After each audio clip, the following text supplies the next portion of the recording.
Pemirsa, pawai juara arak-arakan para atlet berprestasi di Olimpiade Paris 2024 digelar di Jakarta pagi tadi. 3 atlet peraih medali di Paris mengaku bangga dan bertekad terus berprestasi di masa depan.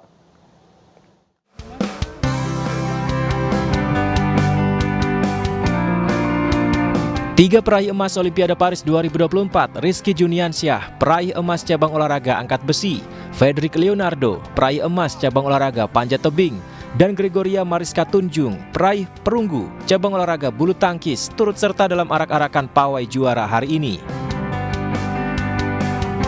Menggunakan bus dengan atap terbuka, pawai juara ini dimulai pukul 7.30 melewati Jalan Jenderal Sudirman dan Bundaran Hotel Indonesia.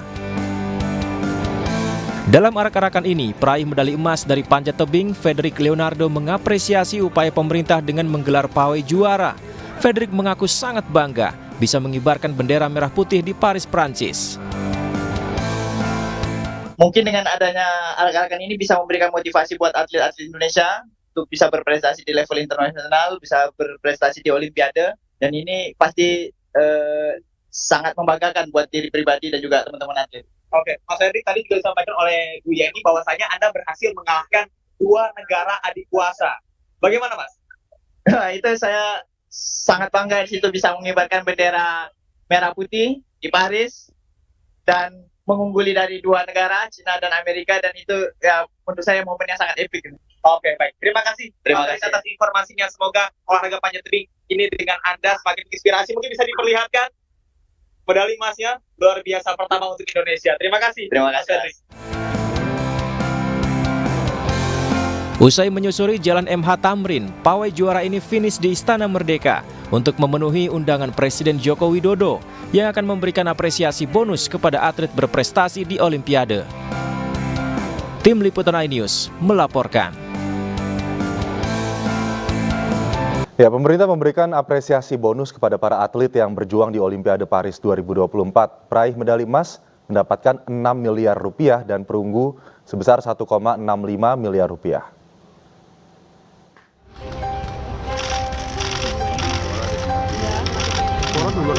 Para atlet Indonesia di gelaran Olimpiade 2024 Paris, Prancis memenuhi undangan Presiden Joko Widodo di Istana Merdeka pagi tadi. Mereka tiba usai mengikuti prosesi pawai juara arak-arakan dengan bus keliling Jakarta. Dalam pidatonya, Presiden Joko Widodo mengapresiasi capaian 2 emas dan 1 perunggu yang diraih kontingen Indonesia. Selain mengucapkan terima kasih, pemerintah juga memberikan kucuran bonus kepada para atlet. Peraih medali emas mendapatkan 6 miliar rupiah dan perunggu 1,65 miliar rupiah. Atas nama bangsa dan rakyat Indonesia, kepada para atlet yang telah berjuang keras di Olimpiade Paris tahun 2024 dan memberikan kebanggaan yang luar biasa bagi bangsa, negara, dan rakyat Indonesia. Pemerintah telah menyiapkan bonus sebesar 6 miliar untuk peraih medali emas. 1,65 miliar untuk peraih medali perunggu. Serta 2,750 miliar untuk pelatih yang atletnya mendapatkan medali emas. Dan untuk pelatih yang atletnya mendapatkan medali perunggu akan mendapatkan 675 juta rupiah. Serta 250 juta rupiah untuk atlet yang tidak mendapatkan medali sebagai sebuah apresiasi dari pemerintah. Atlet-atlet peraih medali di Olimpiade akan menggunakan bonus dari pemerintah untuk investasi di masa depan, serta digunakan sebaik-baiknya. Diinvestasiin dan juga buat keluarga di rumah. Sebagian itu. Kenapa? Investasinya yang simpel-simpel kayak tanah, mungkin emas, atau mungkin ya kalau saham. Reksadana lah. Reksadana. Udah kita ajarin. dan bonus ini pastinya sangat saya syukuri dan saya berterima kasih banyak untuk Pak Jokowi dan seluruh jajarannya karena sudah memberikan bonus kepada kami dan semoga bonus ini bisa saya gunakan dengan baik. Tentunya ini kan medali pertama Olimpiade buat saya dan ini pertama medali emas buat angkat besi yang setelah beberapa tahun baru bisa menyumbangkan medali emas di angkat besi dan ini alhamdulillah sangat bersyukur sekali. Ini adalah jenjang awal saya, perjalanan saya menuju Olimpiade selanjutnya. Insya Allah nanti di Los Angeles saya bisa mempertahankan medali ini karena mempertahankan lebih sulit daripada meningkatkan. Apresiasi ini membuat para atlet semakin bersemangat untuk meraih prestasi di kejuaraan dunia berikutnya. Tim Liputan iNews melaporkan. Ke informasi selanjutnya, pemirsa, tim aerobatik Jupiter TNI Angkatan Udara siap melintasi langit ibu kota Nusantara dalam peringatan HUT ke-79 RI 17 Agustus mendatang. Tim Jupiter akan berkolaborasi dengan jet tempur F-16 milik TNI Angkatan Udara.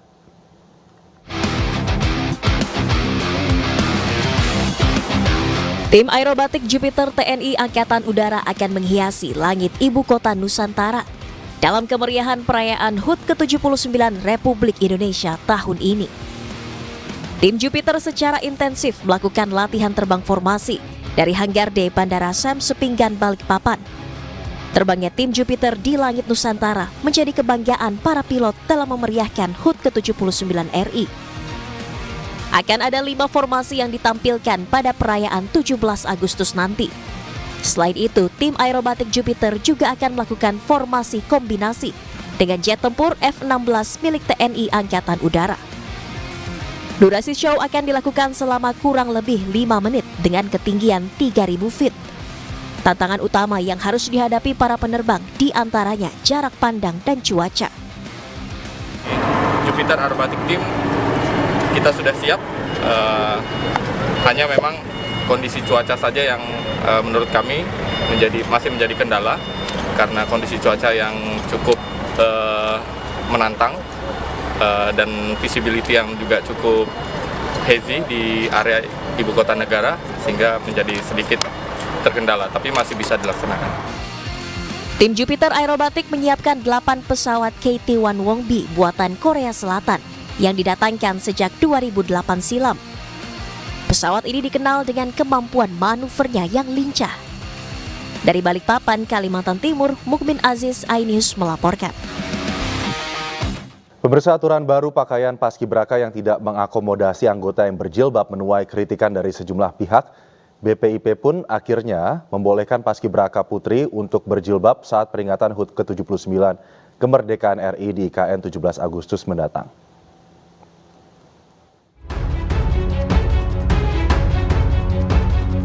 Pengukuhan Paskibraka 2024 di Ibu Kota Nusantara tengah menjadi sorotan. Pasalnya tidak ada satupun anggota Paskibraka Putri yang menggunakan jilbab. Padahal saat latihan 18 orang Paskibraka Putri mengenakan jilbab. Badan Pembinaan Ideologi Pancasila atau BPIP angkat bicara. BPIP menyatakan tidak ada pemaksaan terhadap para Paskibraka untuk melepas jilbab saat pengukuhan di Ibu Kota Nusantara yang digelar pada Selasa 13 Agustus lalu. BPIP menegaskan bahwa tidak melakukan pemaksaan lepas jilbab. Penampilan paskibraka putri dengan mengenakan pakaian, atribut, dan sikap tampang sebagaimana terlihat pada saat pelaksanaan tugas kenegaraan, yaitu pengukuhan paskibraka, adalah kesukarelaan mereka dalam rangka mematuhi peraturan yang ada dan hanya dilakukan pada saat pengukuhan paskibraka dan pengibaran sang merah putih pada upacara kenegaraan saja. Para calon paskibraka sebelumnya secara sukarela mendaftar dan mengikuti seleksi administrasi serta menandatangani surat pernyataan bermaterai. BPIP juga memastikan paskibraka putri hanya melepas jilbab saat pengukuhan paskibraka dan pengibaran sang merah putih pada upacara kenegaraan. Sementara itu, Pengurus Pusat Purna Paskibraka Indonesia atau PPI menolak aturan pakaian paskibraka yang tidak mengakomodasi anggota putri yang memakai jilbab. Hal ini dinilai mencederai nilai kebinekaan dan nilai luhur Pancasila, khususnya ketuhanan Yang Maha Esa. PPI berharap Presiden Joko Widodo dan Presiden terpilih Prabowo Subianto tidak melarang penggunaan jilbab bagi paskibraka putri saat upacara peringatan Hari Ulang Tahun Kemerdekaan Republik Indonesia 17 Agustus 2024 mendatang. Kami atas nama seluruh anggota Purna Paskibraka Indonesia dimanapun berada prihatin dan menolak tegas kebijakan atau mungkin ada tekanan terhadap adik-adik kami anggota Paskibraka tingkat pusat atau nasional tahun 2024 putri yang biasa menggunakan hijab atau jilbab untuk melepaskan hijab atau jilbabnya yang menjadi keyakinan agama mereka. Kami yakin dan percaya Yang Mulia Presiden Republik Indonesia Bapak Insinyur Haji Widodo dan Presiden Republik Indonesia ke-8 yang terpilih, Bapak Haji Prabowo Subianto, sepakat bahwa tidak ada larangan dalam penggunaan hijab atau jilbab bagi anggota Paskibraka Putri yang akan bertugas nanti pada tanggal 17 Agustus 2024, baik di Istana Ibu Kota Negara, Provinsi, dan Kabupaten seluruh Indonesia. Sementara pada tahun-tahun sebelumnya, Paskibraka diperbolehkan menggunakan jilbab saat pengukuhan maupun pengibaran bendera pada 17 Agustus. Tim iNews melaporkan. Ketua Majelis Ulama Indonesia bidang dakwah dan ukhuwah Kholil Nafis angkat bicara terkait kisruh aturan jilbab Paskibraka. Aturan tersebut dianggap sebagai bentuk kebijakan yang tak Pancasilais sehingga MUI bersama sejumlah ormas Islam menyampaikan 5 tuntutan. Pertama, kita sepakat dalam pertemuan ini untuk menyampaikan 5 tuntutan. 5 tuntutan dari ormas-ormas Islam yang tergabung pada Forum Ukhuwah Islamiyah. Yang pertama itu meminta pemerintah dalam hal ini BPIP untuk konsisten melaksanakan peraturan BPIP nomor 3 tahun 2022 yang itu adalah peraturan pelaksanaan peraturan Presiden nomor 51 tahun 2022. Itu berkenaan dengan atribut pakaian dan tampangnya Paskibra. Di situ dijelaskan pada poin 4 bab 7 bahwa untuk Paskibraka Putri itu menggunakan ciput. Ciput itu alat dalamnya jilbab berwarna hitam untuk putri berhijab. Jelas di situ ditentukan di dalam peraturan BPIP dan itu adalah pelaksanaan dari peraturan Presiden nomor 51 tentang berhijab itu diakomodir di dalam peraturan perundang-undangan sebagaimana tentu konstitusi kita, sebagaimana Pancasila kita yang menghormati hak asasi dan itu ada pada ketuhanan Yang Maha Esa di sila pertama. Tetapi di peraturan di keputusan BPIP, keputusan kepala BPIP yang nomor 35 tahun 2004 tentang standar pakaian, atribut dan sikap tampang Paskibraka itu ternyata poin itu hilang satu. Soal ciput itu ya yang berwarna hitam untuk putri yang berhijab hilang sehingga ketentuan yang harus 6 menjadi 5. Maka kami di sini meminta untuk itu direvisi atau dicabut, dikembalikan lagi saja mengikuti peraturan BPIP yang nomor 3 tahun 2022 itu. Di situ ada ketentuan untuk menggunakan hijab. Pemirsa, tim kuasa hukum 6 terpidana kasus pembunuhan Vina dan Eki mengajukan peninjauan kembali atau PK di Pengadilan Negeri Cirebon, Jawa Barat. Rencananya tim kuasa hukum akan mengajukan 50 saksi fakta dan ahli yang akan dihadirkan pada sidang PK nanti.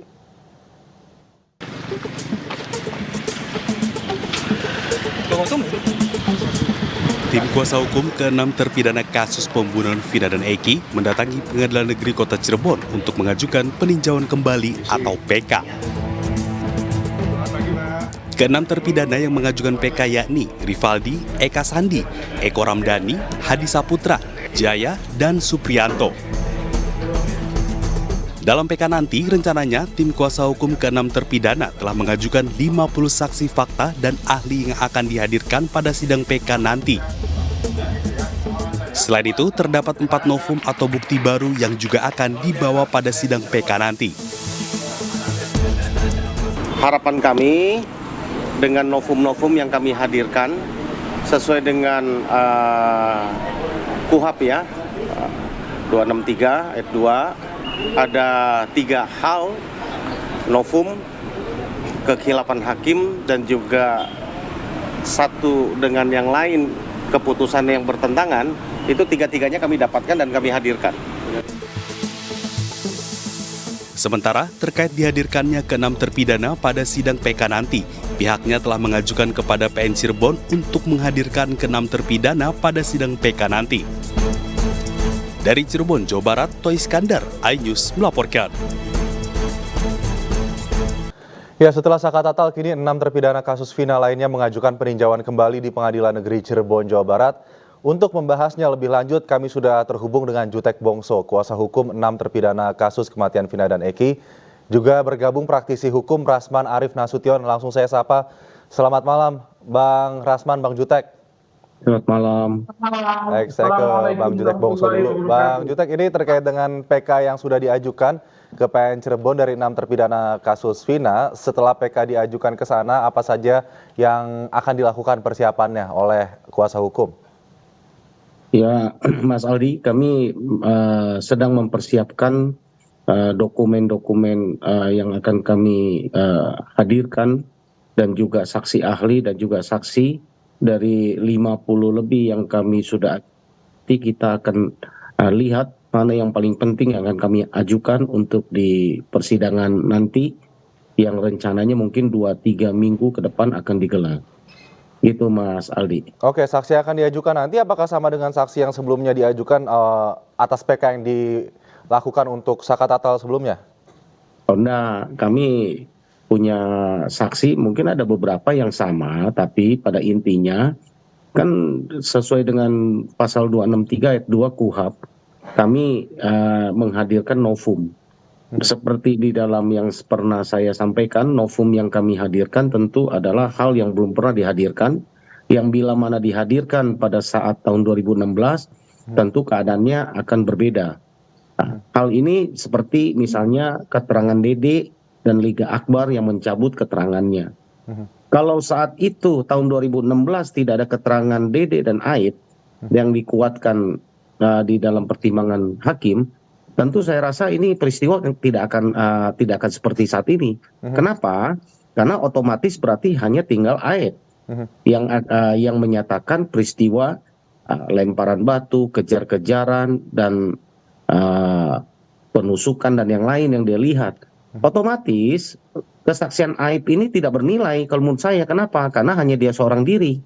Kesaksian Aib ini dan Dede kemarin bernilai oleh karena ada satu saksi lain yang menyatakan melihat langsung, yaitu Liga Akbar. Liga Akbar pun sudah mencabutnya.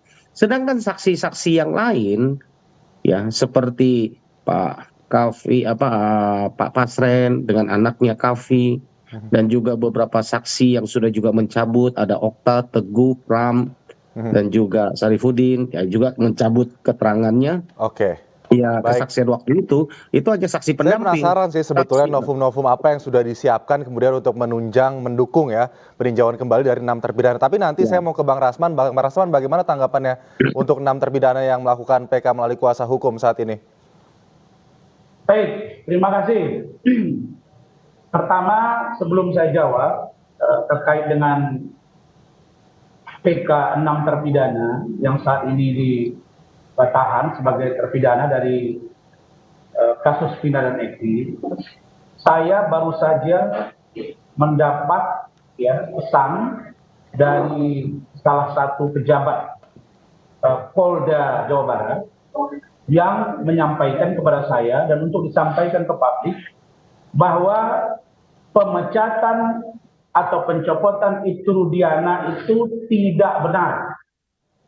Tidak benar. Ya? Okay. Jadi itu saya sampaikan bahwa berita tersebut hoax liar dan tidak dapat dipertanggungjawabkan.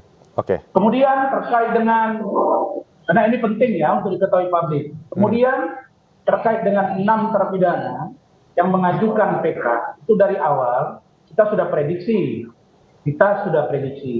Kenapa?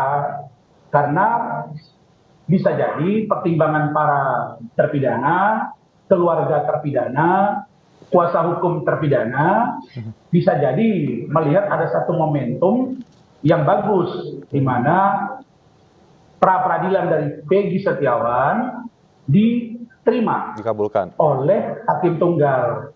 Dalam hal ini Hakim Eman Sulaiman. Meskipun dalam amar putusan dari Hakim Eman Sulaiman itu sama sekali tidak menyinggung bahwa Peggy Setiawan bukan Peggy Peron, bahwa Peggy Setiawan bukan pelaku pembunuhan, tapi pada aspek formil, yaitu penetapan tersangka. Dan saya dan tim saya, semua orang sudah diberitahu bahwa kita sudah melaporkan Hakim Eman Sulaiman ke Komisi Yudisial dan Badan Pengawas Mahkamah Agung. Jadi apa yang dilakukan oleh Pak Wongso dan teman-teman itu adalah sah-sah saja secara hukum, dan saya yakin bahwa apa yang menjadi kekurangan di PK Saka Tatal pasti akan dipelajari oleh PH atau penasihat hukum dari 6 terpidana ini. Misalnya ketika PK Saka Tatal dari hampir 13 novum baru yang diajukan oleh para abang dan kawan-kawan, itu hampir 10 dibantah oleh jaksa yang mengatakan bahwa novum dimaksud telah pernah diajukan di persidangan. Terkait dengan sebetulnya juga masih menantikan ya hasil dari putusan peninjauan kembali tersebut. Dan saya percaya Bang Rasman, kami sudah menangkap poin yang Anda sampaikan. Namun kita harus jeda terlebih dahulu, nanti setelah jeda kita akan ke Bang Jutek Bongso lagi terkait apa saja novum yang disiapkan untuk ke-6 terpidana yang akan mengajukan PK di Pengadilan Negeri Cirebon, Jawa Barat. Usai jeda pemirsa, tetap di iNewsroom. Kembali di iNewsroom, pemirsa, kita masih membahas soal peninjauan kembali atau PK yang akan diajukan oleh 6 terpidana kasus Vina ke PN Cirebon, Jawa Barat. Saya masih bersama dengan kedua narasumber, ada Bang Jutek Bongso juga Bang Rasman Arif Nasution. Saya ke Bang Jutek selanjutnya. Bang Jutek, memang apa saja novum baru yang akan disiapkan, dan kalau melihat kemarin sidang PK Saka Tatal, ada beberapa novum juga ditolak oleh pengadilan begitu. Apakah kemudian novum yang akan diajukan kali ini berbeda, dan kemudian yakinkah akan juga diterima oleh pengadilan Cirebon dalam PK? Ya, baik Mas Aldi, sebelum saya jawab, saya juga ingin memberitahukan kepada masyarakat bahwa malam hari ini 6 terpidana klien kami itu sudah dipindahkan kembali ke Lapas Cirebon. Sedang berlangsung sekarang, teman-teman tim yang lain sedang mengawal mereka. Harapannya seperti yang disampaikan tadi, kami berharap nanti sidang PK, kami sudah mengirim surat ke Pengadilan Negeri Cirebon untuk menghadirkan mereka secara fisik. Mudah-mudahan dengan pindahnya ke sudah ada Lapas tanggapan Cirebon, belum Bang untuk kehadiran para narapidana di pengadilan? Belum. Kan baru kemarin kami masukkan. Jadi mudah-mudahan dengan malam ini mereka dipindahkan ke Lapas ke Cirebon kembali, itu akan memudahkan untuk kembali mereka hadir ya. Baru tadi sore kami mendapatkan kabar. Saat ini singkat saja Bang Jutek, langsung kita ke titik pembahasan novum yang akan diajukan. Jadi novum yang kami hadirkan tentu adalah hal-hal yang belum pernah terjadi, yang belum pernah dihadirkan pada 2016 lalu. Tadi yang saya sampaikan, dicabutnya kesaksian Dede, ya ini kan hal yang baru. Dicabutnya keterangan Liga Akbar, itu kan keterangan baru. Lalu ada saksi fakta yang melihat peristiwa kecelakaan, ada 4 orang, itu kan saksi baru yang belum pernah dihadirkan. Adanya saksi yang lain ya, banyaklah yang kami sampaikan. Bukti fisik, itu bukti digital, apakah akan ada yang dihadirkan kembali? Kenapa? Bukti digital, CCTV, kemudian bukti fisik komunikasi, apakah juga akan dibawa? Udah pasti. Itu kan baru novum. Sedangkan sesuai dengan 263 ayat 2, itu kan selain novum itu kan ada kekhilapan hakim. Ada putusan satu dengan yang lain yang bertentangan. Ya, antara putusan satu dengan yang lain. Kami hadirkan banyak lah. Kami hadirkan, kalau kami beberkan ini kan jadi pengadilan di sini, itu nanti tugas kami beberkan di menjabarkannya di depan fakta di persidangan PK nanti gitu, Mas Aldi. Oke, baik. Saya langsung minta tanggapan ke Bang Rasman deh. Bagaimana Bang Rasman tanggapan Anda? Apakah secara logika praktisi hukum begitu pengadilan para narapidana ini kembali mengajukan PK setelah satu narapidana mantan terpidana mengajukan PK ini secara logika menurut Anda bagaimana? Begini, saya selalu merujuk pada pemahaman hukum logika law and mandatory law. Jadi kalau secara logika diterima, tentu perintah mandat untuk menerapkannya itu bisa, gitu ya. Jadi karena itu, kalau saya ingin mencermati apa yang dilakukan oleh Pak Wongso dan teman-teman ini sah-sah saja. Tetapi ingat, ini adalah upaya hukum luar biasa. PK ini adalah upaya hukum luar biasa. Jadi semuanya harus luar biasa. Hukumnya harus baru dan luar biasa, kemudian keterangan-keterangannya harus luar biasa. Sebab kalau tidak, ini tak akan percuma. Tetapi yang perlu saya sampaikan sekali lagi adalah bahwa seingat saya, tahun 2020, gerasi dari 6 terpidana ini sudah ditolak oleh Presiden Jokowi. Nah, inilah yang menjadi pertimbangan yang serius secara hukum.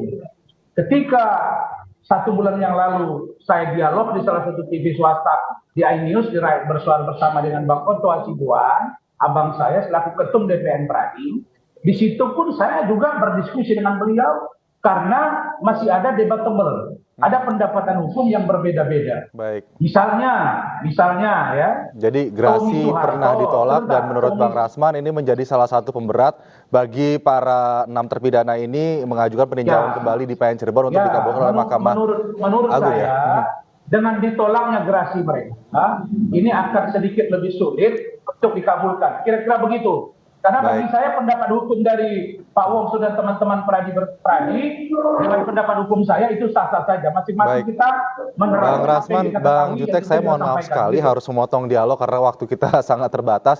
Namun pastinya kita juga iNews TV akan selalu mengawal kasus Vina Eki ini dan juga para 6 terpidana yang akan mengajukan peninjauan kembali. Kita juga pasti akan menantikan novum atau alat bukti baru apa saja yang akan dihadirkan oleh kuasa hukum, apakah sama, apakah berbeda, dan kemudian apakah akan dikabulkan.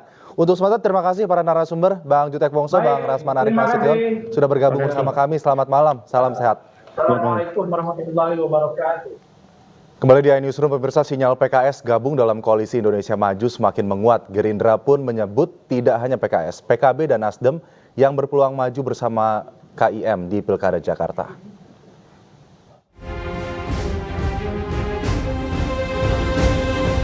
Pergerakan partai jelang gelaran Pilkada 2024 semakin menarik. Sejumlah partai bergerak maju mendekati koalisi Indonesia Maju. Bahkan diprediksi lebih dari 3 partai akan gabung dengan KIM. Ya, pokoknya tiga ya. Banyak lah. 3. Lebih dari 3. Oh, lebih banyak. Berarti udah benar-benar semuanya udah sepakat ya Bang ya untuk paket di Pilgub Jakarta ini nanti akan 19 Mei. Ya, pokoknya kalau yang di kita sepakat paslonnya 1.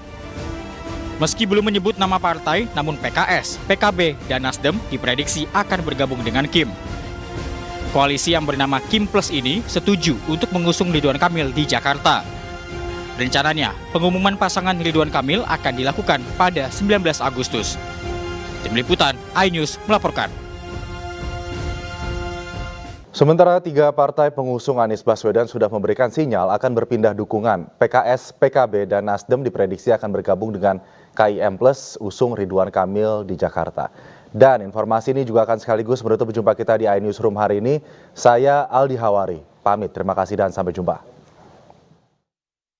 Untuk Pak Dasko khususnya dan Gerindra, ajak-ajaklah PKS.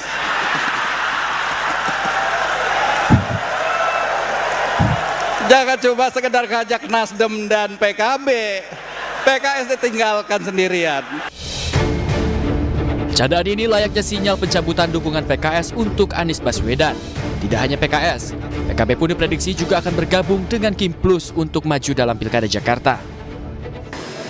Dengan PKB, kemungkinan besar kami akan bekerja sama seperti yang Mbak Zazil katakan, ada di beberapa daerah. Untuk Jawa Tengah Jawa Barat dan kemungkinan besar di DKI Jakarta gitu. Jadi ya apa yang PKB sampaikan ya hari ini kami konfirmasi kira-kira begitu.